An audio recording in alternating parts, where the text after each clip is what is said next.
Good morning, gang. Happy Thursday morning. Okay, ran across something that's concerning at worst. A lot of us on this channel are my age or older. I mean, if you take a look at the demographics here, 61% of the people that have watched this channel in the last year are over the age of 55.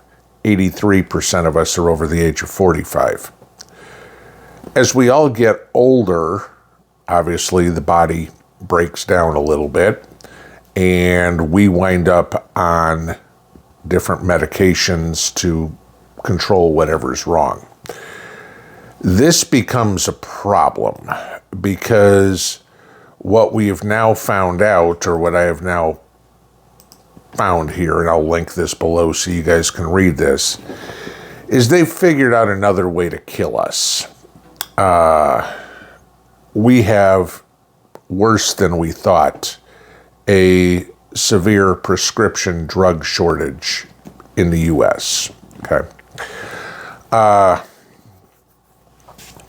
Some of the drugs may be not necessary, if you will. I mean, again, I think we'll all agree that we are in there's a pill for that society. You know, you're hyper, you need a pill. You're depressed, you need a pill. You're fat, you need a pill. You're thin, you need a pill, yada, yada, yada. I mean, pick something, right? You go to the doctor and the doctor's idea is, here, take this prescription. Because, of course, the pharmaceutical salesperson came in and said, hey, let me take you out to a nice dinner, and all you have to do is start pushing these pills on your patients, right? I mean, that's been going on for 30, 40 years at this point. The problem is some of the drugs that we are missing, if you will, are life-saving, okay? According to pharmacists, there are now 323 drugs in the United States that we are experiencing shortages of, okay? It's the highest number since 2001. And I'm going to give you this, and this is a quote. The drugs in short supply include chemotherapy agents, antibiotics, medication for ADHD, and pain medications. There are also shortages of medications used in hospital crash carts, the self-contained mobile units in hospitals used to perform life-saving interventions during cardiac or respiratory arrest. Okay. Now again, I go into the age group that we are all in. Me, I was on 2 meds.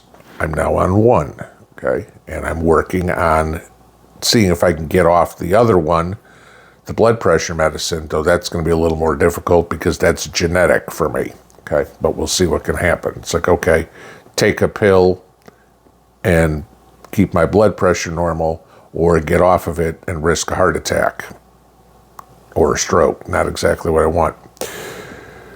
But when we have drugs, chemotherapy agents that are short, okay, cancer, as you get older, your chances for cancer increase, whatever it be.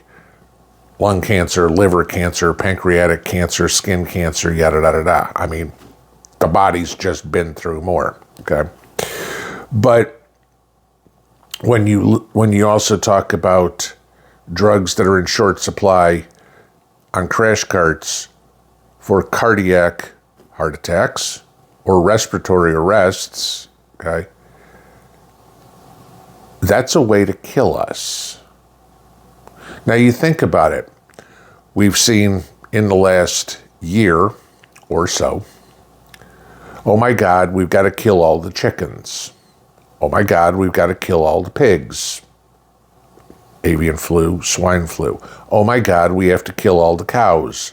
They're farting too much, okay? Avian flu, again, is what they're claiming. So let's starve the people out. Let's keep medicines away from the public. After all, We have been called useless eaters, remember? Okay. Oh, gee, as you get older, you're not as influenced by the lies that the government has, or governments, or globalists, or whatever. I mean, remember the old saying, if you vote Republican before age 30, you don't have a heart. If you vote Democrat after age 30, you don't have a brain. Okay? They don't want anybody that's above 30. We can't be manipulated as easily.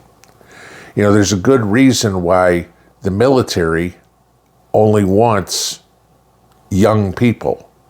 And people will say all the time that, oh, gee, it's because they're much more fit, et cetera, et cetera, et cetera, right? You're 18 years old, you're 20 years old, you're in a lot better shape than somebody who's 30. There's a lot of people that are 30 that would disagree, and gee, the military has a problem recruiting people because the 18 to 20-year-olds are fat, okay? No, it's not the physical reasons that they want to recruit young people. It's because they're mentally moldable. You can change somebody's mind when they're young. Anybody who's a vet will agree with me on this. You came out of basic training a completely different person than you went into basic training, okay?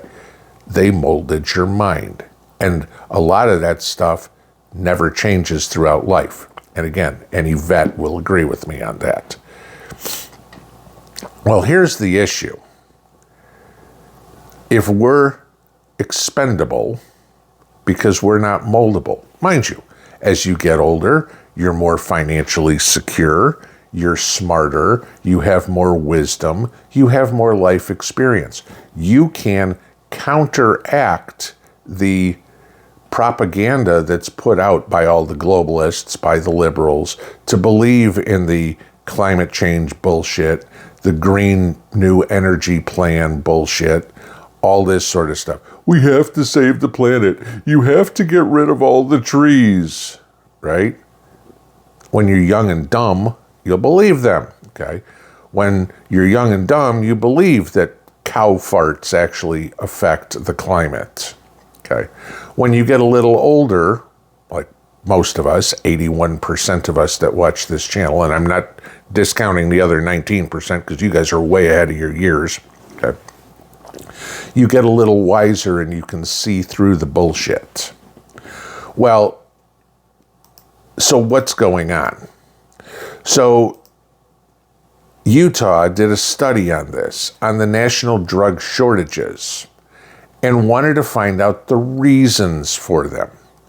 I want you to look at this. This is what the drug companies said, okay? 2% of the shortages come from a raw material issue. So that means it's not the drugs that we need, okay, to make it. It's there, all right?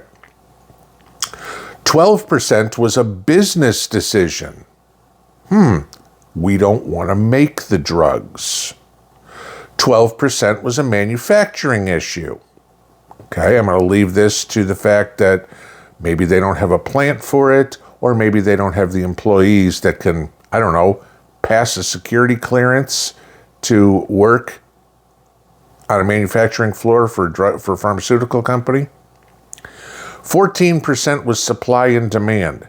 It sure as hell ain't demand, so it's supply, okay? Because they're not making it, that's the problem. Maybe it's logistics, that they can't transport it, right?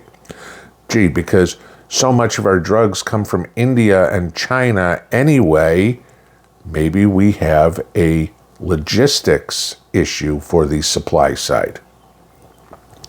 But the most interesting portion was the dark blue on here. The unknown would not provide. 60% of the reason that the pharmaceutical companies that we have shortages, the pharmaceutical companies won't tell us why. Take a look at the beliefs, the political aspirations, the following, the donations that pharma companies make. overwhelmingly, they go to globalist leftist policies. I mean, again, remember a few years ago, we're going to come up with an arm ticket, and we'll provide it as long as we're not held responsible for what it does. Remember, can't sue them?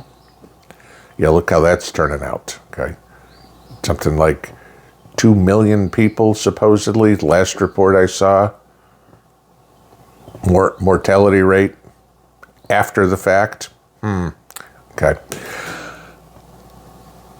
This is my point, guys. I understand there's plenty of medicine, if you will, that is required. You know, if you need chemo drugs, there's not something else you can do about it. If you need insulin, there's really not something else you can do about it. And again, I'm not a doctor, so I can't go into everything. God knows there's enough of you that know what the medicine cabinet looks like, and you go, this is a requirement. But I will give you this. The next time you see your doctor, ask them what the alternatives are, even if it's hard, okay? I'm not saying the alternatives of, oh, if you just drink dandelion tea, you can get off of this medicine. If it was that easy, okay, not that the doctors are going to make any money off of you drinking dandelion tea, okay, but ask your doctor, what can I do to get off this med? And maybe it's something like losing weight. Maybe it's something like changing your diet. Maybe it's something like improving your cardio or something. But we all know the powers that be have a death wish for all of us, because we, the 83% of us on this channel that are over 45, okay, aren't moldable. We're not, no matter what they do, we are not going to fall into line and agree to take our orders from Klaus Schwab or Bill Gates or George Soros. It ain't happening. So their only option is to get rid of us. You talk about all the military-age males coming over the southern border. Many times you've heard, not only by me, but even the mainstream media, talking about a civil war in the United States. Let's throw this one at you. It might not be red versus blue. It might not be black versus white. What they may be trying is a young versus old. Because again, if we're useless eaters and not moldable to their vision, they don't need us.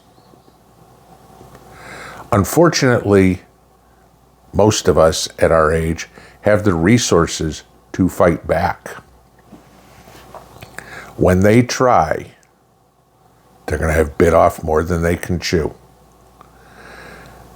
And that's the other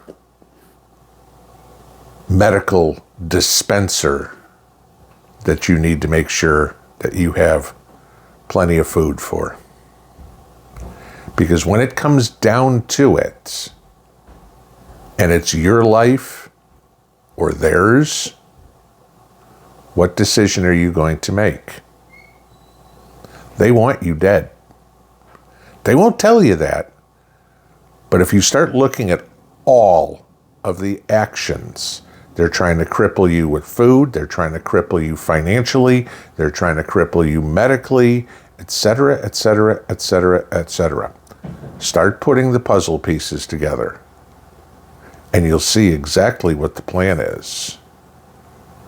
They don't want us here. Unfortunately for them, we don't want them here either. Pinball out.